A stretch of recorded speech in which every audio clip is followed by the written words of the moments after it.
श्रीमद्भागवत महापुराण द्वादश स्कंध अध्याय 6 परीक्षित की परमगति जन्मेजय का सर्पसत्र और वेदों के शाखा भेद।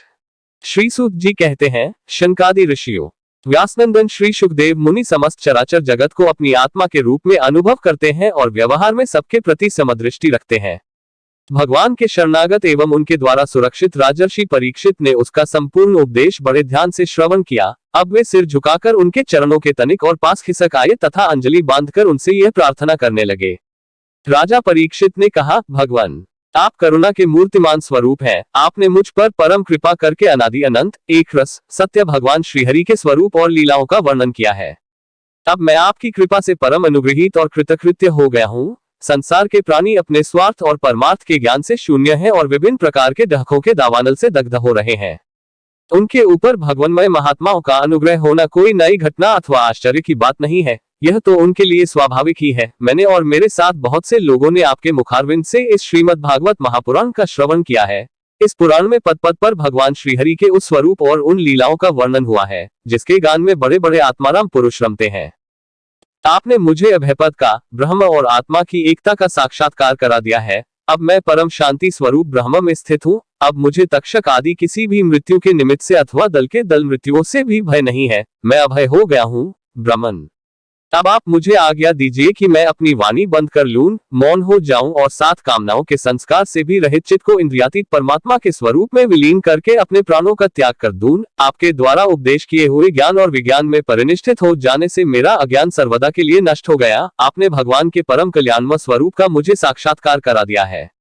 सूत जी कहते हैं, शनकादि ऋषियों, राजा परीक्षित ने भगवान श्री शुकदेव जी से इस प्रकार कहकर बड़े प्रेम से उनकी पूजा की। अब वे परीक्षित से विदा लेकर समागत त्यागी महात्माओं भिक्षुओं के साथ वहां से चले गए। राजर्षि परीक्षित ने भी बिना किसी बाह्य सहायता के स्वयं ही अपने अंतरात्मा को परमात्मा के चिंतन में समाहित किया और ध्यान मग्न हो गए।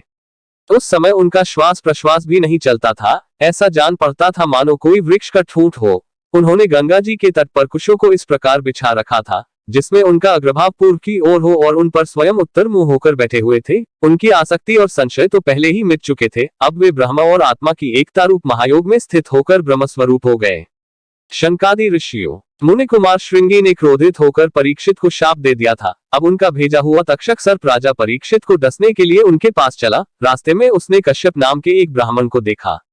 कश्यप ब्राह्मण सर्पविष की चिकित्सा करने में बड़े निपुण थे। तक्षक ने बहुत सा धन देकर कश्यप को वहीं से लौटा दिया। उन्हें राजा के पास न जाने दिया और स्वयं ब्राह्मण के रूप में छिपकर, क्योंकि वह इच्छानुसार रूप धारण कर सकता था, राजा परीक्षित के पास गया और उन्हें डस लिया। राजर्षि परीक्षित तक्षक के डसने के पहले ही ब्रह्म में स्थित हो चुके थे। अब तक्षक के विष की आग से उनका शरीर सबके समाने ही जलकर भस्म हो गया। पृथ्वी, आकाश और सब दिशाओं में बड़े जोर से हाय हाय की ध्वनि होने लगी। देवता, असुर, मनुष्य आदि सब के सब परीक्षित की यह परम गति देखकर विस्मित हो गए।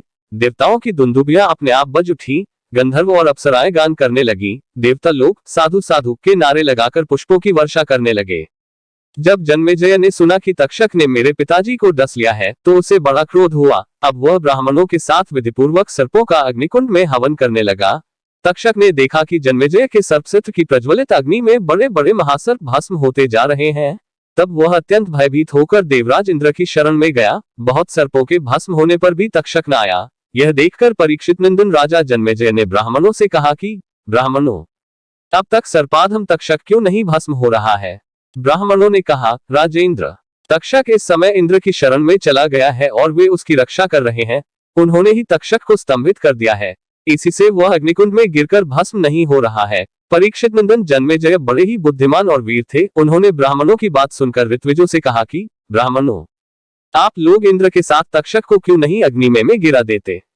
जन्मेजय की बात सुनकर ब्राह्मणों ने उस यज्ञ में इंद्र के साथ तक्षक का अग्निकुंड में आवाहन किया। उन्होंने कहा, रे तक्षक, तो मरुदगण के सहचर इंद्र के साथ इस अग्निकुंड में शीघ्र आ पड़। जब ब्राह्मणों ने इस प्रकार आकर्षण मंत्र का पाठ किया तब तो इंद्र अपने स्थान स्वर्गलोक से विचलित हो गए। विमान पर बैठे हुए इंद्र तक्षक के साथ ही बहुत घबरा गए और उनका विमान भी चक्कर काटने लगा।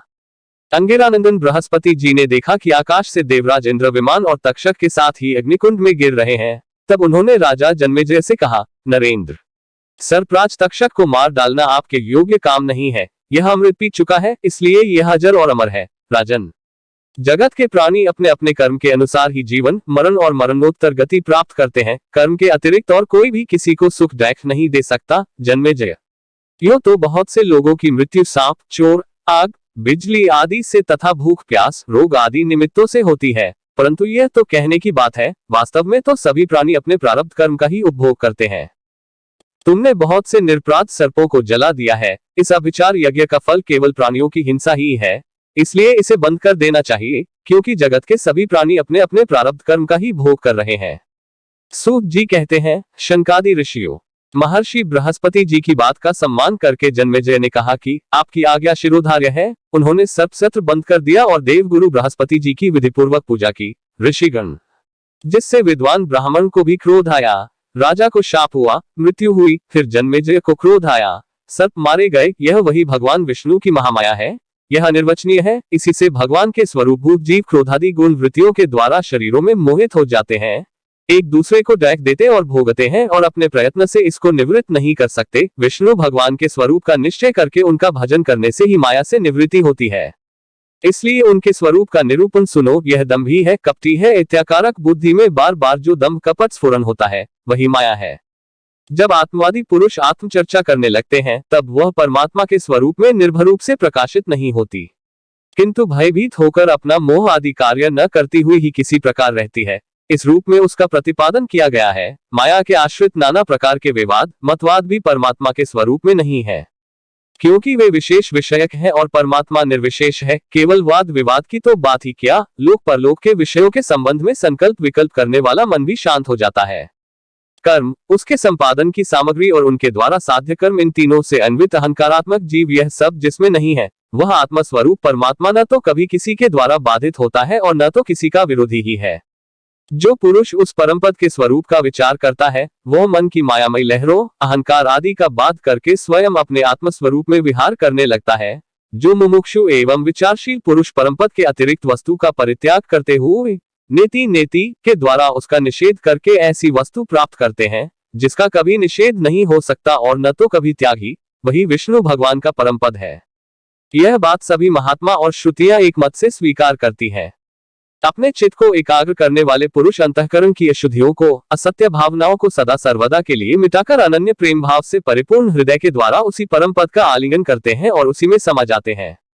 विष्णु भगवान का यही वास्तविक स्वरूप है, यही उनका परम पद है। इसकी प्राप्ति उन्हीं लोगों को होती है जिनके अंतःकरण में शरीर के प्रति अहंभाव नहीं है और न तो इसके संबंधी ग्रह आदि पदार्थों में ममता ही। सचमुच जगत की वस्तुओं में मैंपन और मेरेपन का आरोप बहुत बड़ी दुर्जनता है।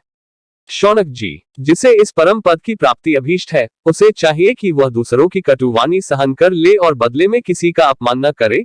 इस क्षणभंगुर शरीर में अहंता ममता करके किसी भी प्राणी से कभी वैर न करे। भगवान श्री कृष्ण का ज्ञान अनंत है। उन्हीं के चरण कमलों के ध्यान से मैंने इस श्रीमद्भागवत महापुराण का अध्ययन किया है। मैं अब उन्हीं को नमस्कार करके यह पुराण समाप्त करता हूँ। शौनक जी ने पूछा, साधु शिरोमणि सूत जी, वेद व्यास जी के शिष्य पैल आदि महर्षि बड़े महात्मा और वेदों के आचार्य थे। उन लोगों ने कितने प्रकार से वेदों का विभाजन किया, यह बात आप कृपा करके हमें सुनाइए। सूत जी ने कहा, ब्रह्मन, जिस समय परमेष्ठी ब्रह्मा जी पूर्व सृष्टि का ज्ञान संपादन करने के लिए एकाग्रचित हुए, उस समय उनके हृदयाकाश से कंठ तालु आदि स्थानों के संघर्ष से रहित एक अत्यंत विलक्षण अनाहत नाद प्रकट हुआ। जब जीव अपनी मनोवृत्तियों को रोक लेता है, तब उसे भी उस अनाहत नाद का अनुभव होता है। शौनक जी, बड़े बड़े योगी उसी अनाहत नाद की उपासना करते हैं और उसके प्रभाव से अंतःकरण के द्रव्य अधिभूत रूप मल को नष्ट करके वह परमगति रूप मोक्ष प्राप्त करते हैं, जिसमें जन्म मृत्यु रूप संसार चक्र नहीं है। उसी अनाहत नाद से अकार, उकार और म कार रूप तीन मात्राओं से युक्त ओमकार प्रकट हुआ। इस ओमकार की शक्ति से ही प्रकृति अव्यक्त से व्यक्त रूप में परिणत हो जाती है। ओमकार स्वयं भी अव्यक्त एवं अनादि है और परमात्मा स्वरूप होने के कारण स्वयं प्रकाश भी है। जिस परम वस्तु को भगवान ब्रह्मा अथवा परमात्मा के नाम से कहा जाता है, उसके स्वरूप का बोध भी ओमकार के द्वारा ही होता है। जब श्रवणेंद्रिय की शक्ति लुप्त हो जाती है, तब भी इस ओमकार को समस्त अर्थों को प्रकाशित करने वाले स्फोट तत्व को जो सुनता है और सुषुप्ति एवं समाधि अवस्थाओं में सबके अभाव को भी जानता है, वही परमात्मा का विशुद्ध स्वरूप है। वही ओमकार परमात्मा से हृदयाकाश में प्रकट होकर वेदरूपा वाणी को अभिव्यक्त करता है। ओमकार अपने आश्रय परमात्मा परब्रह्म का साक्षात वाचक है और ओमकार ही संपूर्ण मंत्र, उपनिषद और वेदों का सनातन बीज है। शौनक जी, ओमकार के तीन वर्ण हैं, अ, उ और म, ये ही तीनों वर्ण सत्व रज तम इन तीन गुणों ऋक यजु साम इन तीनों भू भुवः स्व इन तीन अर्थों और जागृत स्वप्न सुषुप्ति इन तीन वृत्तियों के रूप में तीन तीन की संख्या वाले भावों को धारण करते हैं। इसके बाद सर्वशक्तिमान ब्रह्मा जी ने ओमकार से ही अंतःस्थ किया। र ल व उष्म श श स ह स्वर अ से ओ तक स्पर्श क से म तक तथा ह्रस्व और दीर्घ आदि लक्षणों से युक्त अक्षर समाम्नाय अर्थात वर्णमाला की रचना की। उसी वर्णमाला द्वारा उन्होंने अपने चार मुखों से होता अध्वर्यु उद्गता और ब्रह्मा इन चार ऋत्विजों के कर्म बतलाने के लिए ओमकार और व्याहृतियों के सहित चार वेद प्रकट किए और अपने पुत्र ब्रह्मर्षि मरीचि आदि को वेदाध्ययन में कुशल देखकर उन्हें वेदों की शिक्षा दी। वे सभी जब धर्म का उपदेश करने में निपुण हो गए तब उन्होंने अपने पुत्रों को उनका अध्ययन कराया। तदनंतर उन्हीं लोगों के नैष्ठिक ब्रह्मचारी शिष्य प्रशिष्यों के द्वारा चारों युगों में संप्रदाय के रूप में वेदों की रक्षा होती रही। द्वापर के अंत में महर्षियों ने उनका विभाजन भी किया। जब ब्रह्मवेता ऋषियों ने देखा कि समय के फेर से लोगों की आयु शक्ति और बुद्धि क्षीण हो गई है, तब उन्होंने अपने हृदय देश में विराजमान परमात्मा की प्रेरणा से वेदों के अनेकों विभाग कर दिए।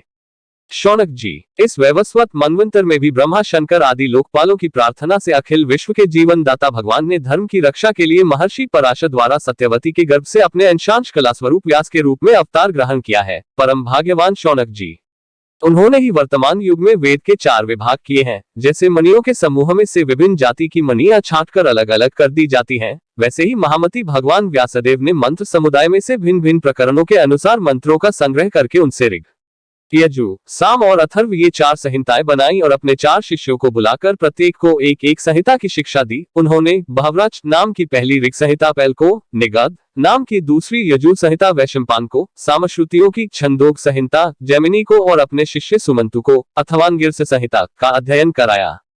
शौनक जी, पैल मुनि ने अपनी संहिता के दो विभाग करके एक का अध्ययन इंद्र प्रमिति को और दूसरे का बाष्कल को कराया। बाष्कल ने भी अपनी शाखा के चार विभाग करके उन्हें अलग अलग अपने शिष्य बोध याज्ञवल्क्य पराशर और अग्निमित्र को पढ़ाया। परम संयमी इंद्र प्रमिति ने प्रतिभाशाली मांडुक्य ऋषि को अपनी संहिता का अध्ययन कराया। मांडुक्य के शिष्य थे देवमित्र। उन्होंने सौभरी आदि ऋषियों को वेदों का अध्ययन कराया। मांडुक्य के पुत्र का नाम था शाक्य। उन्होंने अपनी संहिता के 5 विभाग करके उन्हें वात्स्य, मुद्गल, शालिय, गोखल्य और शिशिर नामक शिष्यों को पढ़ाया। शाक्य के एक और शिष्य थे जातुकर्ण्य मुनि। उन्होंने अपनी संहिता के 3 विभाग करके तत्संबंधी निरुक्त के साथ अपने शिष्य बलाक, पैज, बैताल और विरज को पढ़ाया। बाष्कल के पुत्र बाष्कली ने सब शाखाओं से एक वालखिल्या नाम की शाखा रची। उसे बालायनी, भज्य एवं कासार ने ग्रहण किया। इन ब्रह्मर्षियों ने पूर्वोक्त संप्रदाय के अनुसार ऋग्वेद संबंधी शाखाओं को धारण किया। जो मनुष्य यह वेदों के विभाजन का इतिहास श्रवण करता है वह सब पापों से छूट जाता है। शौनक जी, वैशंपान के कुछ शिष्यों का नाम था चरकाध्वर्यु। इन लोगों ने अपने गुरुदेव के ब्रह्महत्या जनित पाप का प्रायश्चित करने के लिए एक व्रत का अनुष्ठान किया, इसीलिए इनका नाम चरकाध्वर्यु पड़ा। वैशंपान के एक शिष्य याज्ञवल्क्य मुनि भी थे। उन्होंने अपने गुरुदेव से कहा, अहो भगवान, ये चरकाध्वर्यु ब्राह्मण तो बहुत ही थोड़ी शक्ति रखते हैं, इनके व्रत पालन से लाभ ही कितना है। मैं आपके प्रायश्चित के लिए बहुत ही कठिन तपस्या करूंगा। याज्ञवल्क्य मुनि की यह बात सुनकर वैशंपायन मुनि को क्रोध आ गया। उन्होंने कहा, बस बस चुप रहो, तुम्हारे जैसे ब्राह्मणों का अपमान करने वाले शिष्य की मुझे कोई आवश्यकता नहीं है। देखो, अब तक तुमने मुझसे जो कुछ अध्ययन किया है उसका शीघ्र से शीघ्र त्याग कर दो और यहाँ से चले जाओ।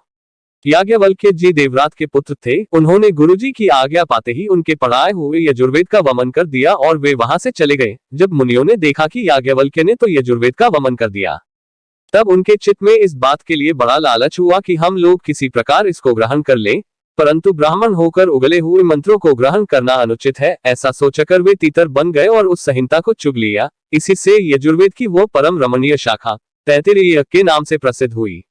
शौनक जी, अब याज्ञवल्क्य ने सोचा कि मैं ऐसी श्रुतियां प्राप्त करूं जो मेरे गुरुजी के पास भी न हो। इसके लिए वे सूर्य भगवान का उपस्थान करने लगे। याज्ञवल्क्य जी इस प्रकार उपस्थान करते हैं, मैं ओमकार स्वरूप भगवान सूर्य को नमस्कार करता हूं। आप संपूर्ण जगत के आत्मा और काल स्वरूप हैं। ब्रह्मा से लेकर तृण पर्यंत जितने भी जरायुज, अंश, स्वेदज और उद्भिज 4 प्रकार के प्राणी हैं, उन सबके हृदय देश में और बाहर आकाश के समान व्याप्त रहकर भी आप उपाधि के धर्मों से असंग रहने वाले अद्वितीय भगवान ही हैं। आप ही क्षण, लव, निमेष आदि अवयवों से संघटित संवत्सरों के द्वारा एवं जल के आकर्षण विकर्षण आदान प्रदान के द्वारा समस्त लोकों की जीवन यात्रा चलाते हैं। प्रभु, आप समस्त देवताओं में श्रेष्ठ हैं। जो लोग प्रतिदिन तीनों समय वेद विधि से आपकी उपासना करते हैं उनके सारे पाप और डहकों के बीजों को आप भस्म कर देते हैं। सूर्यदेव, आप सारी सृष्टि के मूल कारण एवं समस्त ऐश्वर्यों के स्वामी हैं, इसलिए हम आपके इस तेजोमय मंडल का पूरी एकाग्रता के साथ ध्यान करते हैं। आप सबके आत्मा और अंतर्यामी हैं। जगत में जितने चराचर प्राणी हैं, सब आपके ही आश्रित हैं। आप ही उनके अचेतन मन, इंद्रिय और प्राणों के प्रेरक हैं। यह लोक प्रतिदिन अंधकार रूप अजगर के विकराल मुंह में पड़कर अचेत और मुर्दासा हो जाता है। आप परम करुणा स्वरूप हैं, इसलिए कृपा करके अपनी दृष्टि मात्र से ही इसे सचेत कर देते हैं और परम कल्याण के साधन समय समय के धर्मानुष्ठानों में लगाकर आत्माभिमुख करते हैं। जैसे राजा दुष्टों को भयभीत करता हुआ अपने राज्य में विचरण करता है, वैसे ही आप चोर जार आदि दुष्टों को भयभीत करते हुए विचरते रहते हैं। चारों ओर सभी दीपाल स्थान स्थान पर अपनी कमल की कली के समान अंजलियों से आपको उपहार समर्पित करते हैं। भगवान, आपके दोनों चरण कमल तीनों लोकों के गुरु सदृश महानुभावों से भी वंदित हैं। मैंने आपके युगल चरण कमलों की इसलिए शरण ली है कि मुझे ऐसे यजुर्वेद की प्राप्ति हो जो अब तक किसी को न मिला हो। सूत जी कहते हैं, शनकादि ऋषियों, जब याज्ञवल्क्य मुनि ने भगवान सूर्य की इस प्रकार स्तुति की, तब वे प्रसन्न होकर उनके सामने अश्वरूप से प्रकट हुए और उन्हें यजुर्वेद के उन मंत्रों का उपदेश किया जो अब तक किसी को प्राप्त न हुए थे। इसके बाद याज्ञवल्क्य मुनि ने यजुर्वेद के असंख्य मंत्रों से उसकी 15 शाखाओं की रचना की। वही वाजस्नेय शाखा के नाम से प्रसिद्ध है। उन्हें कब, माध्यन्दिन आदि ऋषियों ने ग्रहण किया। यह बात मैं पहले ही कह चुका हूँ कि महर्षि श्री कृष्ण द्वैपायन ने जैमिनी मुनि को साम संहिता का अध्ययन कराया। उनके पुत्र थे सुमंतु मुनि और पौत्र थे सुनवान। जैमिनी मुनि ने अपने पुत्र और पौत्र को एक एक संहिता पढ़ाई।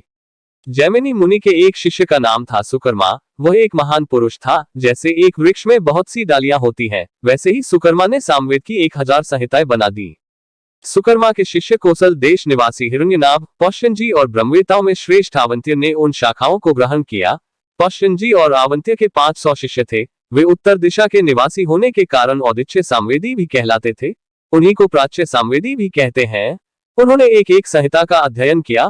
पौष्यनजी के और भी शिष्य थे, लोगाक्षी, मांगली, कुल्य, कुसीद और कुक्षी। इसमें से प्रत्येक ने 100 संहिताओं का अध्ययन किया। हिरण्यनाभ का शिष्य था कृत। उसने अपने शिष्यों को 24 संहिताएं पढ़ाई। शेष संहिताएं परम संयमी अवंत्य ने अपने शिष्यों को दी। इस प्रकार सामदेव का विस्तार हुआ।